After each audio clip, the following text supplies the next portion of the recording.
मेरी फैमिली के पास ओरेगन में कुछ कैबिन्स हैं जहां हम कभी कभी रहते हैं या फैमिली गैदरिंग्स के लिए जाते हैं। लेकिन इस ट्रिप पर मैं अकेला जा रहा था। मेरी उम्र अभी 20 साल हुई थी और मैंने पहले कभी अकेले कैंपिंग नहीं की थी। मुझे लगा कि केबिन के पास कैंप करना बेहतरीन रहेगा ताकि अगर कोई प्रॉब्लम हो जाए तो मैं सेफ रह सकूं। मैं कार से 1 घंटे का सफ़र तय करके वहां पहुंचा, फिर एक ट्रेल पर 30 मिनट तक चला जो मुझे उस केबिन तक ले गई जिसके पास मैं कैंपिंग करने वाला था। जब मैं वहां पहुंचा तो मैंने देखा कि एक खिड़की विंडो ही गायब थी। ज़मीन पर ग्लास भी नहीं था। ऐसा लग रहा था जैसे पूरी विंडो ही निकाल ली गई हो। ये एक बहुत ही अनएक्सपेक्टेड चीज़ थी। मैंने अंदर जाने की प्लान नहीं बनाई थी, लेकिन मैं इमरजेंसी के लिए की साथ लेकर आया था और यह सिचुएशन कुछ अजीब लग रही थी तो मैंने अंदर जाने का फैसला किया। लेकिन मैं और भी हैरान रह गया जब डोर बिना अनलॉक किए ही खुल गया। जैसे ही मैं अंदर गया, साफ था कि किसी ने फोर्सफुली अंदर घुसपैठ की थी। फ्लोर पर कीचड़ भरे फुटप्रिंट्स थे और कुछ एक्सपेंसिव चीजें गायब थीं। यह देखना डिसअपॉइंटिंग था, लेकिन यह नहीं पता था कि यह सब कब हुआ होगा। शायद महीनों से कोई यहां नहीं आया था। मैंने जितना हो सका केबिन को लॉक करने की कोशिश की और फिर अपने कैंपिंग स्पॉट को ढूंढने निकल पड़ा। मुझे वहां नेटवर्क नहीं मिल रहा था, लेकिन मुझे नहीं लगा कि अभी तुरंत फैमिली को बताना या पुलिस को कॉल करना नेसेसरी था। मैं केबिन से 30 मिनट नीचे चला और एक समतल जगह ढूंढी जहां मैं टेंट लगा सकता था। बारिश शुरू हो गई और क्योंकि मैं इसमें नया था, इसलिए सही तरीके से टेंट सेटअप करने में मुझे आवर्स लग गए। मैं पहले ही भीग चुका था तो एक पेड़ के नीचे एक लकड़ी के लॉग पर बैठकर पैक किया हुआ फूड खाने लगा। तभी अचानक मुझे किसी के बोलने की आवाज़ सुनाई दी। मैंने देखा कि एक आदमी मेरे पीछे से जा रहा था। वह पूरी तरह भीगा हुआ था और पहाड़ी की तरफ केबिन की ओर जा रहा था। उसने शायद मुझे देखा भी नहीं था। जिस तरह से वह बात कर रहा था वह अजीब था, क्योंकि उसकी बातें सेंस नहीं बना रही थीं। वह खुद से मरमर कर रहा था। थोड़ी देर में वह डिसअपीयर हो गया, लेकिन उसे देखकर मेरे रोंगटे खड़े हो गए। 1 घंटे बाद मैं वापस केबिन की ओर यह देखने गया कि वह आदमी कहीं वहां तो नहीं ठहरा, लेकिन दूर से देखने पर केबिन खाली ही लग रहा था। इसलिए मैं वापस आ गया। रात होते ही मैंने फायर किट से एक छोटी कैंप फायर जलाई ताकि अपना फूड गर्म कर सकूं। बारिश की वजह से यह मुश्किल था, लेकिन एक बार आग जलने के बाद वह स्टेबल हो गई। थोड़ी ही देर में मैंने ऊपर पहाड़ी की तरफ से फुटस्टेप्स की आवाज़ सुनी। मैं आग की रोशनी से आगे डार्कनेस में देखने की कोशिश करने लगा। आवाज़ धीरे धीरे मेरे कैंप साइट के पास आती गई और फिर एक आदमी दिखाई दिया। मैं ज़्यादा साफ तो नहीं देख सका, लेकिन वह पहले दिखे आदमी जैसा ही लग रहा था। अरे तुम क्या चाहते हो यार? मैंने ज़ोर से चिल्लाकर कहा ताकि वह डर जाए और चला जाए, लेकिन वह बस वहीं स्टैंड रहा, बिना किसी एक्सप्रेशन के। बारिश की बूंदें उसके हेड से टपक रही थीं। उसने बस मुझे घूरा। मेरे पीछे क्यों पड़े हो? मैंने फिर से चिल्लाया, लेकिन वह नहीं हिला।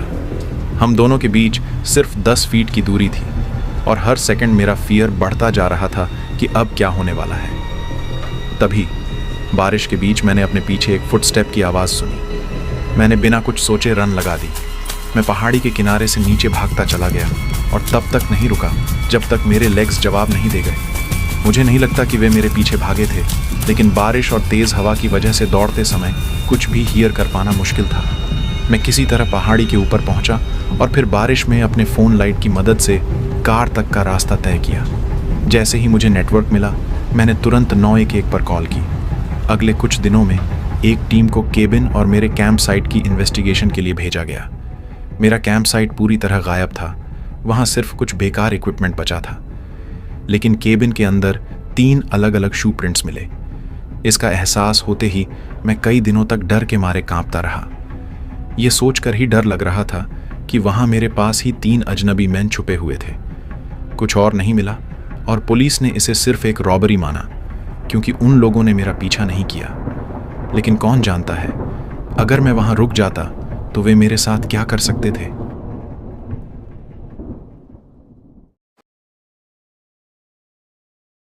ये कुछ हफ्ते पहले की बात है जब मैं अपने दोस्त डस्टिन के साथ घूम रहा था। हमने सोचा क्यों ना उस पुराने, सुनसान और डरावने से असाइलम पागलखाने को एक्सप्लोर किया जाए। ये एक बहुत बड़ी 3 मंजिला बिल्डिंग थी। हम रेलवे ट्रैक के पास से गुजरे और फिर असाइलम की तरफ बढ़े। जैसे ही हम वहां पहुंचे, मैंने ऊपर देखा और मेरा कलेजा मुंह को आ गया। तीसरी मंजिल की विंडो से कोई हमें देख रहा था। मैं वहीं रुक गया तो डस्टिन ने पूछा, क्या हुआ? मैंने उससे कहा, वो दाएं वाली विंडो में देख। उसने भी देखा और हम दोनों कुछ सेकंड तक बस उस चीज को घूरते रहे। फिर अचानक वो शेडो वहां से हट गया। हम वहीं खड़े डिसाइड कर रहे थे कि अंदर जाना चाहिए या नहीं। फिर हमने सोचा कि शायद कोई नशेड़ी होगा, क्योंकि वहां अक्सर ड्रग डील्स और छुप छुप कर आने वाले टीनेजर्स का मूवमेंट रहता था। हमने नो ट्रेसपासिंग वाले बोर्ड को इग्नोर किया और अंदर चले गए। पहली मंजिल का हाल बुरा था। हर जगह टूटा हुआ ग्लास और ग्राफिटी। एक दीवार पर किसी ने लिखा था, I love it when they run. ये थोड़ा डरावना तो था, लेकिन हमने मजाक समझकर नज़रअंदाज कर दिया। फिर हम दूसरी मंजिल पर पहुंचे। वहां भी सब कुछ पहले जैसा ही था, लेकिन एक पुराना लिफ्ट शाफ्ट हल्का खुला हुआ था। डस्टिन ने अपनी टॉर्च निकाली और अंदर झांका। अंदर बस इलेक्ट्रिकल स्क्रैप, मरे हुए पक्षी और जानवर पड़े थे। अगर ये सब काफ़ी नहीं था तो ऊपर तीसरी मंजिल से किसी के चलने की साउंड आ रही थी। मेरा दिल जोरों से धड़कने लगा। मैंने डस्टिन से कहा, भाई यहाँ से निकलते हैं। वो हंसा और बोला, अरे कुछ नहीं होगा, और तीसरी मंजिल की तरफ बढ़ गया। मुझे वहां अकेले खड़े रहने में डर लग रहा था, तो मैं भी उसके पीछे हो लिया। हम अपने फ़ोन की फ्लैशलाइट ऑन किए हुए थे और हर चीज़ की पिक्स ले रहे थे। जैसे ही हम तीसरी मंजिल पर पहुंचे, मुझे ऐसा लगा जैसे कोई हमें पीछे से फॉलो कर रहा हो। मैंने डस्टिन से कहा, भाई जल्दी कर। वो आगे बढ़ा और मैं उसके पीछे। जो नज़ारा वहां देखा वो मैं जिंदगी भर नहीं भूल सकता। पूरी फ्लोर पर जगह जगह पेंटाग्राम्स बने हुए थे और मरे हुए जानवर पड़े थे। वहां से बहुत तेज स्मेल आ रही थी। कोने में कुछ रूम्स थे। याद रखना, ये वही फ्लोर था जहां से हमने पहले उस शैडो को हमें घूरते हुए देखा था। बीच वाले रूम से हमें किसी के विस्परिंग की साउंड आई। हमने अपने फ़ोन निकाले और फोटोज लेना शुरू किया। तभी अचानक एक शख्स कमरे से बाहर निकला। मेरा दिल इतनी तेज धड़क रहा था कि लगा सीने से बाहर निकल आएगा। वो वही शख्स था जो खिड़की से हमें देख रहा था। हम दोनों बुरी तरह डर गए, लेकिन हिलने की हिम्मत नहीं हुई। करीब 10 सेकंड तक हमारी नजरें मिली रहीं और फिर वो जोर से चिल्लाता हुआ हमारी तरफ दौड़ पड़ा। मैंने बिना सोचे समझे सीढ़ियों की तरफ भागना शुरू कर दिया। भागते भागते मेरा फ़ोन गिरते गिरते बचा, लेकिन मैंने बिना रुके दूसरी मंजिल की खिड़की से छलांग लगा दी और झाड़ियों में जा गिरा। मैं तुरंत उठा और दौड़ पड़ा। फिर अचानक मेरे दिमाग में आया, डस्टिन तो अभी भी अंदर था। भागते वक्त मैंने ध्यान ही नहीं दिया कि वो कहाँ रह गया। मैंने उसे टेक्स्ट किया, तू कहाँ है? लेकिन कोई जवाब नहीं आया। मैं कुछ मिनट तक एक पुराने शेड के पीछे छुपा रहा। फिर मैंने देखा, डस्टिन जान बचाकर असाइलम से भाग रहा था। मैं तुरंत शेड के पीछे से निकला और उसका नाम पुकारा। उसने मुझे देखा और चिल्लाया, भागो! उसकी आवाज़ में ऐसी दहशत थी कि मैंने बिना कुछ सोचे मुड़ कर देखा, और जो देखा उसने मेरी रूह कंपा दी। 2 लोग उसका पीछा कर रहे थे। मैंने 1 सेकंड भी वेस्ट किए बिना रेलवे ट्रैक की तरफ दौड़ लगा दी। डस्टिन मेरे साथ दौड़ने लगा और हम तब तक नहीं रुके जब तक रेलवे ट्रैक तक नहीं पहुंच गए। हम पटरियों के पास झाड़ियों में छुप गए और ऊपर देखा। वो दोनों लोग असाइलम के दरवाजे पर खड़े हमें घूर रहे थे। थोड़ी देर तक देखने के बाद वो वापस अंदर चले गए। हम वहां से भागकर एक लोकल बर्गर रेस्टोरेंट पहुंचे। हम दोनों बुरी तरह हाँफ रहे थे। हमने एक बुथ में बैठकर स्प्राइट और फ्रेंच फ्राइज ऑर्डर की। थोड़ा नॉर्मल होने के बाद मैंने डस्टिन से पूछा, भाई जब मैं भागा तो तूने क्या किया? उसने बताया कि वो आदमी उसका पीछा कर रहा था, तो वो सीढ़ियों से नीचे भागा और देखा कि मैं खिड़की से कूद चुका था। फिर वो लिफ्ट के पास भागा और कुछ बक्सों के पीछे छुप गया। थोड़ी देर बाद उसने सुना कि वो आदमी किसी और के साथ सीढ़ियों से नीचे आ रहा था। वे लोग देख रहे थे कि हम किधर गए। तभी मेरा टेक्स्ट आया और उसका फ़ोन बज उठा।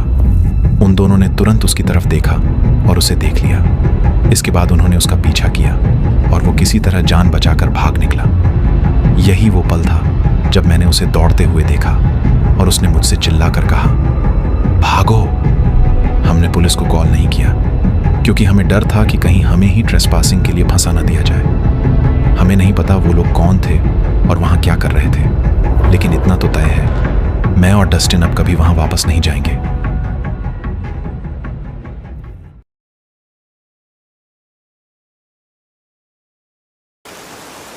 मैं 33 साल का हूं और मेरा एक बेटा है जेफरी, जो 8 साल का है। काफ़ी वक्त से मैं बचत कर रहा था ताकि उसके जन्मदिन पर उसे PS4 गिफ्ट कर सकूं।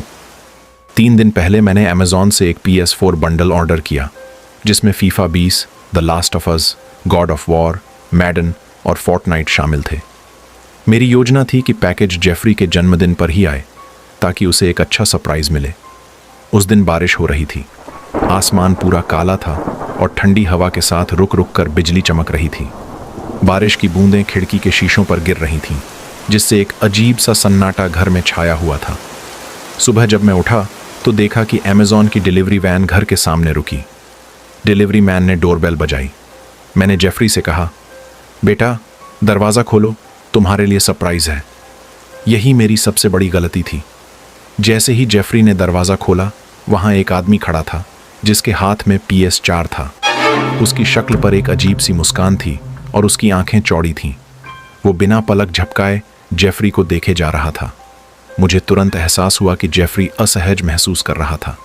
मुझे लगा कि वो बस पैकेज देगा और चला जाएगा, मगर वो वहीं खड़ा बस जेफरी को घूरे जा रहा था। बारिश अब और तेज़ हो गई थी, लेकिन उस आदमी ने खुद को भीगने से बचाने की कोई कोशिश नहीं की। उसके कपड़े पूरी तरह भीग चुके थे, मगर उसकी आंखें अभी भी जेफरी पर टिकी थीं। मेरा सब्र जवाब दे गया। मैं आगे बढ़ा, साइन किया और पैकेज लिया। मैंने कहा, धन्यवाद, मगर उसने मेरी तरफ देखा भी नहीं, बस जेफरी को ही घूरता रहा। उसके जाने के बाद भी मेरा दिल बेचैन था।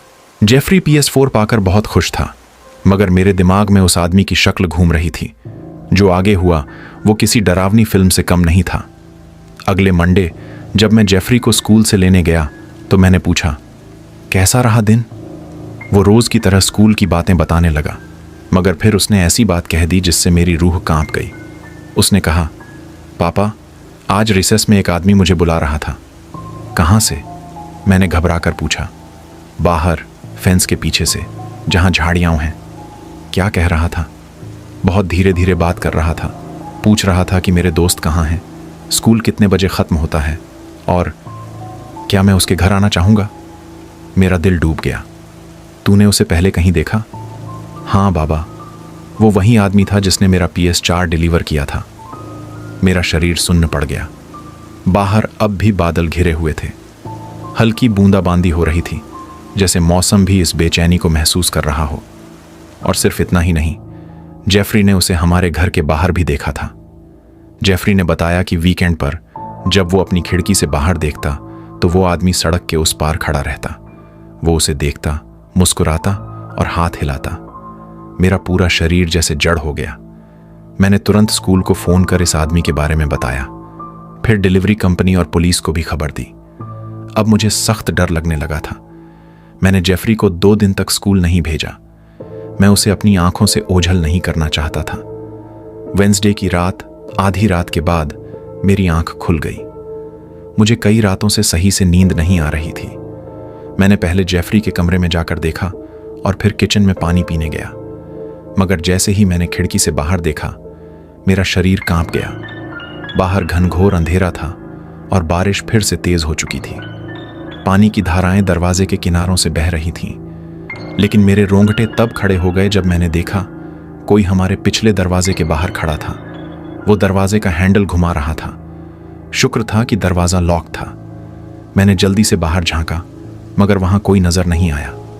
फिर मैंने देखा एक ब्लैक कार स्टार्ट हुई और सड़क पर तेज़ी से निकल गई। मैंने तुरंत पुलिस को फ़ोन किया। उस रात मेरी आंखों में नींद नहीं थी। बारिश अब भी गिर रही थी, जैसे यह खौफनाक सिलसिला अभी ख़त्म नहीं हुआ। ये सब 2 हफ्ते पहले हुआ था। अब तक कोई और घटना नहीं घटी, मगर मेरा दिल अब भी बेचैन है। मुझे लगता है कि यह सब अभी ख़त्म नहीं हुआ।